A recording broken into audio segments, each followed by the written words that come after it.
ಈ ಪ್ರಶ್ನೆ ಪತ್ರಿಕೆ ಸೋರಿಕೆ ಆಗದೆ ಇರುವಂತ ನಿಟ್ಟಿನಲ್ಲಿ ಸಾಕಷ್ಟು ಕ್ರಮಗಳನ್ನು ಈಗ ಕೇಂದ್ರ ಸರ್ಕಾರ ತೆಗೆದುಕೊಂಡಿದೆ. ಈ ನಿಟ್ಟಿನಲ್ಲಿ 10 ಕೋಟಿಯವರೆಗೂ ದಂಡವನ್ನ ವಿಧಿಸಲು ಈಗ ತೀರ್ಮಾನವನ್ನ ತೆಗೆದುಕೊಂಡಿದೆ.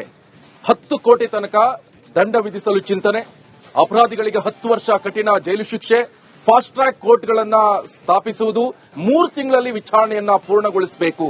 ಇದು ಕೇಂದ್ರ ಸರ್ಕಾರದಿಂದ ಕಠಿಣ ಕಾನೂನಿಗೆ ಚಿಂತನೆಯನ್ನ ಮಾಡಿರುವಂತದ್ದು. ಕಾರಣ ಇಷ್ಟೇ, ನೀಟ್ ಪ್ರಶ್ನೆ ಪತ್ರಿಕೆ ಸೋರಿಕೆ ವಿಚಾರಕ್ಕೆ ಸಂಬಂಧಪಟ್ಟಂತೆ ಸಾಕಷ್ಟು ಬೆಳವಣಿಗೆ ಆಯಿತು. ಈ ಸಂದರ್ಭದಲ್ಲಿ ಈಗ ಕಠಿಣ ಕ್ರಮದ ಬಗ್ಗೆ ಈಗ ಕೇಂದ್ರ ಸರ್ಕಾರ ಚಿಂತನೆಯನ್ನ ಮಾಡಿದೆ.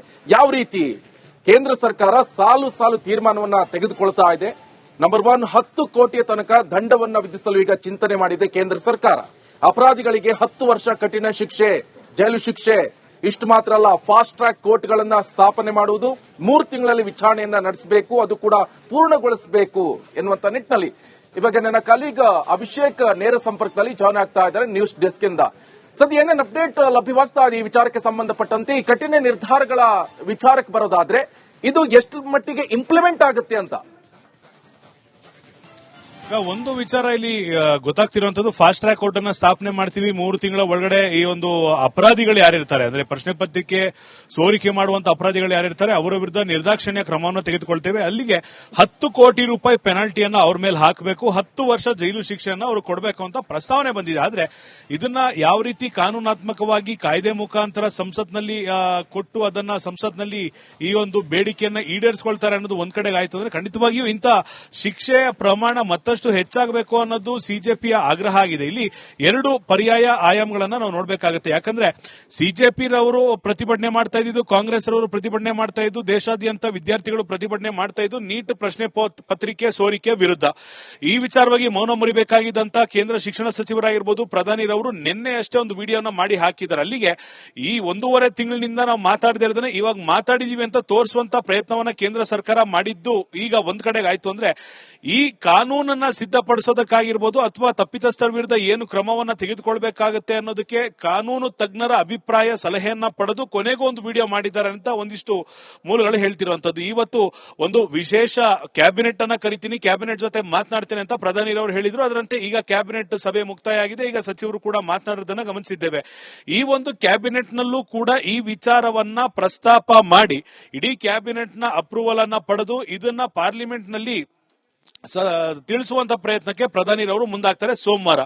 ಇದ್ರ ಜೊತೆಗೆ ಯಾವ ರೀತಿಯಾದಂತ ಕಾನೂನನ್ನ ಅಳವಡಿಸಿ, ಯಾವ ಸೆಕ್ಷನ್ಗಳನ್ನ ಒಳಪಡಿಸಿ, ಯಾವ ರೀತಿಯಾದಂತ ಶಿಕ್ಷೆಯ ಪ್ರಮಾಣವನ್ನ ಹೆಚ್ಚು ಮಾಡೋದಕ್ಕೆ ಅಂಶಗಳು ಇರುತ್ತೆ, ಅದರ ಕಾನೂನು ತಜ್ಞರ ಅಭಿಪ್ರಾಯವನ್ನು ತೆಗೆದುಕೊಂಡು ಅದನ್ನು ಕೂಡ ಮಾಡ್ತೀನಿ ಅಂತ ಈಗ ತಿಳಿಸಿರುವಂತದ್ದು. ಈ ಕಾರಣದಿಂದಾಗಿ ಇದು ಎಲ್ಲಿಯವರೆಗೂ ಬಂದು ಮುಟ್ಟುತ್ತೆ ಅನ್ನೋದು ಒಂದ್ ಪಾಯಿಂಟ್ ಆಯ್ತು ಅಂದ್ರೆ, ಈಗ ಸಿಜೆಪಿ ಹಾಗೂ ಕೇಂದ್ರ ಸರ್ಕಾರದ ಸಚಿವರು ಮಾತುಕತೆಯನ್ನು ನಡೆಸಿದ್ದಾರೆ. ಪ್ರಮುಖ ಬೇಡಿಕೆಗಳ ಪೈಕಿ ಧರ್ಮೇಂದ್ರ ಪ್ರಧಾನ್ ಅವರು ರಿಸೈನ್ ಮಾಡಬೇಕು, ಪ್ರಧಾನಿ ಆಗಿರ್ಬೋದು ಶಿಕ್ಷಣ ಸಚಿವರು ದೇಶದ ವಿದ್ಯಾರ್ಥಿಗಳ ಕ್ಷಮೆಯನ್ನ ಯಾಚಿಸಬೇಕು. ಈ ರೀತಿಯಾದಂತಹ ಒಂದಿಷ್ಟು ಬೇಡಿಕೆಗಳನ್ನ ಇಟ್ಟಿರೋದ್ರಿಂದ ಇದು ಕೇಂದ್ರ ಸರ್ಕಾರ ಯಾವ ರೀತಿ ಸರಿಪಡಿಸುತ್ತೆ, ಎಲ್ಲಿವರೆಗೂ ಸಮಯ ತೆಗೆದುಕೊಳ್ಳುತ್ತೆ ಅಂತ ನೋಡಬೇಕಾಗಿದೆ. ನಿಕೇಶ್, ಅಭಿಷೇಕ್, ಈಗ NTA ಎಕ್ಸಾಮ್ ಮಾಡ್ತಾ ಇರುವಂತದ್ದು ಏಜೆನ್ಸಿ, ಅದಕ್ಕೆ ಕೊಡಬಾರದು ಅಂತ ಹೇಳ್ತಾ ಇದ್ದಾರೆ. ಜೊತೆಗೆ ಇದ್ರ ಮೇಲೆ ನಂಬಿಕೆ ಇಲ್ಲ ಅಂತ ಹೇಳ್ತಾ ಇದ್ದಾರೆ. ವಿರೋಧ ಪಕ್ಷಗಳು ಕೂಡ ಇದ್ರ ಬಗ್ಗೆ ವಾಗ್ದಾಳಿಯನ್ನ ನಡೆಸ್ತಾ ಇದ್ದಾರೆ. ಒಂದ್ ಕಡೆ ಇದನ್ನ ಕ್ಯಾನ್ಸಲ್ ಮಾಡಿಬಿಡಿ ಅಂತ ಹೇಳ್ತಾ ಇದ್ದಾರೆ. ಇದಕ್ಕೆ ಯಾವ ರೀತಿಯಾಗಿ ತೀರ್ಮಾನವನ್ನು ತೆಗೆದುಕೊಳ್ಳಬಹುದು ಅಂತ? ಈಗಾಗಲೇ ಹೇಳಿದಂತೆ ಪ್ರಶ್ನೆ ಪತ್ರಿಕೆ ಸೋರಿಕೆ ಒಂದ್ ಕಡೆಗಾಗುತ್ತೆ, ಸಿಜೆಪಿ ಮತ್ತೊಂದ್ ಕಡೆಗಾಗುತ್ತೆ, ವಿಪಕ್ಷಗಳ ಇನ್ನೊಂದ್ ಕಡೆಗಾಗುತ್ತೆ. ಈ ಮೂರನ್ನೂ ಕೂಡ ಎದುರಿಸಬೇಕಾದಂತ ಅನಿವಾರ್ಯತೆ ಈಗ ಕೇಂದ್ರ ಸರ್ಕಾರದ ಮುಂದೆ ಇರುವಂತದ್ದು.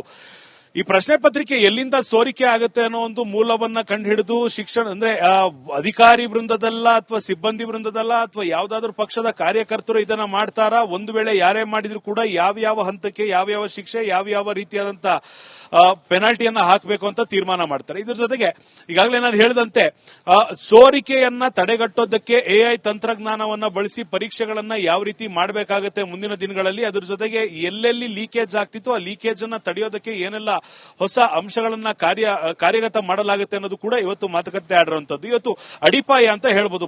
ಪ್ರಾಬಬ್ಲಿ ಮುಂದಿನ ನೀಟ್ ಪರೀಕ್ಷೆಗಳಿಗೆ, ಇಲ್ಲಿವರೆಗೂ ನಡೆದಿರುವಂತಹ ನೀಟ್ ಪರೀಕ್ಷೆಗಳಿಗೆ ಒಂದು ದೊಡ್ಡ ಡಿಫರೆನ್ಸ್ ಇರುತ್ತೆ. ಎಲ್ಲೂ ಕೂಡ ಯಾವುದೇ ಪೇಪರ್ ಲೀಕ್ ಆಗದೇ ಇರೋ ರೀತಿಯಾದಂತಹ ವ್ಯವಸ್ಥೆಯನ್ನ ಟೆಕ್ನಾಲಜಿ ಮುಖಾಂತರ ತರುವ ಕೆಲಸವನ್ನ ಮಾಡ್ತೇವೆ ಅಂತ ಹೇಳಿದ್ದಾರೆ. ಆದ್ರೆ ಇದು ಎಷ್ಟರ ಮಟ್ಟಿಗೆ ಯಾವಾಗಿಂದ ಚಾಲ್ತಿಗೆ ಬರುತ್ತೆ ಅನ್ನೋ ಒಂದು ಪ್ರಶ್ನೆ ಇರೋದ್ರಿಂದ ಇದು ಟೆಕ್ನಿಕಲಿ ಕೇಂದ್ರ ಸರ್ಕಾರ ಮಾಡ್ಕೊಂಡು ಹೋಗುತ್ತೆ, ನ್ಯಾಷನಲ್ ಟೆಸ್ಟಿಂಗ್ ಏಜೆನ್ಸಿ ಮಾಡ್ಕೊಂಡು ಹೋಗುವಂತದ್ದು ನೀಟ್ ಮಾಡ್ಕೊಂಡು ಹೋಗುವಂತದ್ದು. ಇದಕ್ಕೆ ಗೈಡ್ ಲೈನ್ಸ್ ಅನ್ನ ಫ್ರೇಮ್ ವರ್ಕ್ ಅನ್ನ ಮಾತ್ರ ಕೇಂದ್ರ ಸರ್ಕಾರ ಕೊಡುವಂತ ಸಾಧ್ಯತೆ ಇದೆ.